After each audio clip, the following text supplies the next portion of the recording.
Les 10 plus grandes affaires criminelles qui ont marqué la France. 3 journalistes passionnés d'histoire et de faits divers, Jean Kiki-Zola, Stéphane Durand-Soufflant et Cyril Hofstein, se sont plongés dans les archives du Figaro pour faire revivre ces dossiers criminels qui ont marqué l'opinion française depuis les années 50. Stéphane Durand-Soufflant, vous êtes chroniqueur judiciaire au Figaro depuis des années. Alors racontez-nous quelle place occupent ces affaires criminelles dans l'opinion publique française.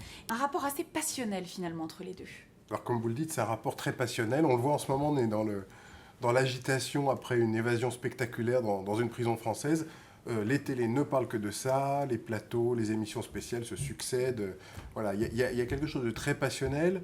Alors il y a le mythe du bandit de grand chemin, le mythe du Robin des Bois, des choses comme ça.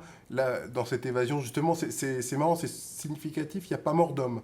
Donc ça permet d'avoir une certaine admiration pour le courage de gens qui sont quand même des malfaiteurs, mais on ne peut pas s'empêcher de dire « waouh, c'est gonflé ». Alors, dans les affaires criminelles où malheureusement il y a des victimes, évidemment, il n'y a pas ce sentiment d'admiration, mais il y a quelque chose de très passionnel. On se projette énormément dans ces affaires, et surtout, les gens se font leur idée. C'est-à-dire que tout le monde a une idée sur ces affaires-là, et nous, notre rôle de journaliste, c'est un peu de prendre du recul et de dire, bon, attendez, il y a les idées reçues, les sensations immédiates, mais c'est quand même compliqué. Même si ça a l'air simple, ça ne l'est pas. C'est pas simple un crime. C'est souvent bête et violent, mais c'est pas simple pour autant. Il y a tout un procédé qui conduit au crime, des psychologies qui vont entrer en action, interagir, l'auteur, la victime, comment ça se passe et comment, dans notre société, comment la justice, in fine, va juger le ou la criminelle à travers ces 10 cas qu'on a sélectionnés. On a voulu montrer que derrière la brutalité du crime, il y a quelque chose qui est infiniment complexe, qui relève de la psychologie et de l'humain. Ce sont naturellement des drames humains et il ne faut pas être trop froid. Il faut être près du terrain et en même temps, naturellement, garder la distance journalistique nécessaire, sinon on devient partisan. Je ne parlerai pas d'objectivité, parce que je crois profondément que l'objectivité n'existe pas. En revanche, tout en gardant sa distance. Sinon, vous aboutissez à des affaires judiciaires où les médias prennent parti, les uns pour tel suspect, les autres pour tel autre suspect, et ça aboutit à un véritable fiasco, non seulement un fiasco judiciaire, mais surtout un fiasco médiatique. Notre rôle n'est pas de savoir si Gaston Dominici a tué ou pas, si... bon, Patrick Henry, le cas est naturellement beaucoup plus simple, puisque Patrick Henry, sa culpabilité ne fait absolument aucun doute, mais il est d'approcher la vérité le plus près possible. Alors ce qui est drôle, c'est que je pense que le lecteur de ces articles et de ces enquêtes sur lesquelles vous travaillez, il cherche toujours à discerner ce que vous, le journaliste, vous en pensez quand même, dans le fond. Mais c'est ça qu'on vient chercher. Mais lui-même, le lecteur lui-même, va naturellement prendre parti. Oui. Il est intéressé par les faits divers comme nous tous, parce que ce sont des choses effrayantes, mystérieuses, bouleversantes. Je pense qu'il n'y a pas beaucoup quand même de gens qui sont attirés par cette violence définitive. Ça, c'est un peu dégoûtant, il faut bien le dire. Mais par contre, ce qui est vraiment intéressant, c'est vraiment le récit. Le récit, et pourquoi quelqu'un, à un moment donné de sa vie, bascule dans le crime et va commettre ce geste, un, irréparable, et deux, qui finit en général mal pour son auteur, parce que, par définition, si on parle de ces affaires, c'est que l'auteur, peu ou prou, se fait prendre à tous les coups. Alors, comment avez-vous pu choisir? Pourquoi ces 10-là? Qu'est-ce qu'elles avaient d'extraordinaire par rapport aux centaines d'événements que vous auriez pu choisir et que vous suivez au quotidien? Déjà, le cas particulier, c'est que ce sont des affaires jugées ou éteintes. Donc, on peut en parler en connaissance de cause et les aborder sans risquer un rebondissement de dernière minute. On ne sait jamais, certes, mais quand même, ce sont donc des affaires sur lesquelles on a du recul. Elles sont fortes parce qu'elles ont imprégné les 50 dernières années. Gaston Dominici, c'est la plus ancienne, mais elle a donné lieu à un affrontement entre la justice et toute une famille. Elle a donné lieu à des films. C'est quand même Jean Gabin qui a incarné à l'écran Gaston Dominici. C'est une affaire qui est dans l'histoire de la justice française, particulièrement. L'affaire Goldman, Pierre Goldman, c'est toute l'affaire, c'est une affaire éminemment politique qui a marqué les années 70-80. Donc Guy Georges, tous les Parisiens se souviennent de Guy Georges, cette cavale incroyable. Florence Ray, c'est une affaire tragique. C'est l'histoire d'une jeune femme embarquée dans une sorte de cavale brigadiste qui la dépasse et qui finit par l'emporter. On est dans les choses qui touchent à l'intime.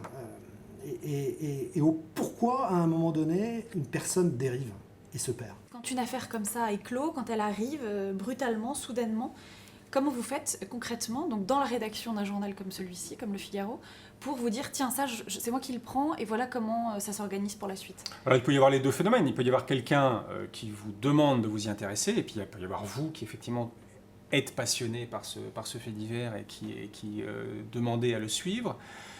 Après, concrètement, je pense que tous les journalistes ont une sorte, si vous me passez l'expression, de boîte à outils, qui est tout bêtement et qui reste secret. des sources, voilà, des contacts, des sources, des gens qui permettent d'y voir clair, des gens qui vous donnent peut-être des clés. Et puis après, il y a aussi aller sur le terrain.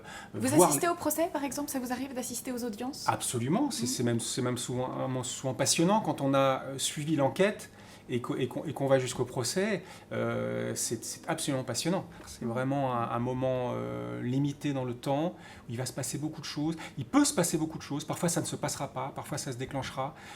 Alors là, c'est une autre alchimie encore que l'affaire elle-même, mais c'est passionnant. Alors, est-ce que justement, suivre ces affaires criminelles, est-ce que ça permet de mieux comprendre comment fonctionne la justice? Alors, je vous ferai une réponse un peu hors de temps. Je pense que pour le journaliste, oui, parce que quand on fait que ça, comme moi, suivre des procès toute l'année, je pense qu'on comprend le fonctionnement de la justice de mieux en mieux. Je suis pas sûr que... L'histoire est différente à chaque fois. Les histoires sont différentes à chaque fois, mais le fonctionnement de la justice, c'est un peu toujours le même. Donc, il y a une donnée fixe, et puis après, il y a toutes les variables. Par contre, je ne suis pas sûr que pour le public, ça soit aussi clair que ça. Je pense que les gens, quand même, sont très portés par leurs émotions. Et c'est ce que dit Éric Dupond-Moretti, qui signe la préface de notre hors-série. Il dit que plus il y a de faits divers, finalement, et plus on a l'impression que les gens comprennent mal la justice. Parce qu'ils projettent tellement, ils ont tellement d'idées fortes, qu'ils se convainquent eux-mêmes d'un scénario, et après, ils ne veulent plus que le procès, dans son oralité, dans le contradictoire permanent, mette à bas ces certitudes-là.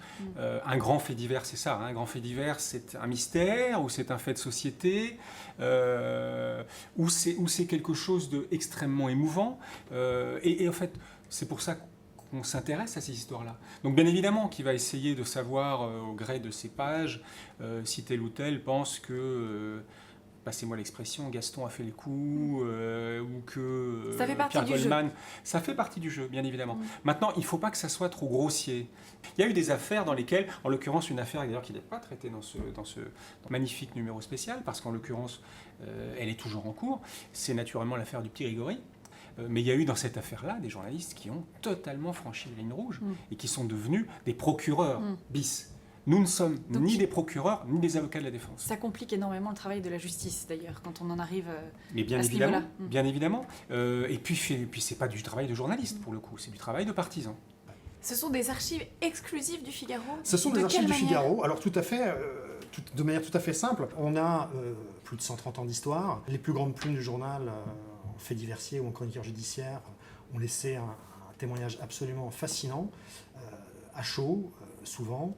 Et ces archives dormaient, souvent exploitées, mais là, on a eu la possibilité de tout remettre en perspective. On a eu envie de leur montrer qu'on pouvait traiter une affaire à la fois en l'enracinant dans le passé, mais en l'éclairant dans le présent, et puis en la positionnant pour le futur, dans la mesure où c'est un objet nous avons fait, un objet qui peut se garder, qui se regarde, qui se lit, qui se consulte, qu'on peut lire, reposer, reprendre et remettre dans sa bibliothèque après. Donc un document inédit qui est disponible donc dans tous les kiosques et sur le Figaro Store à partir du 5 juillet. Les 10 affaires criminelles qui ont marqué la France. Merci beaucoup Stéphane. Merci.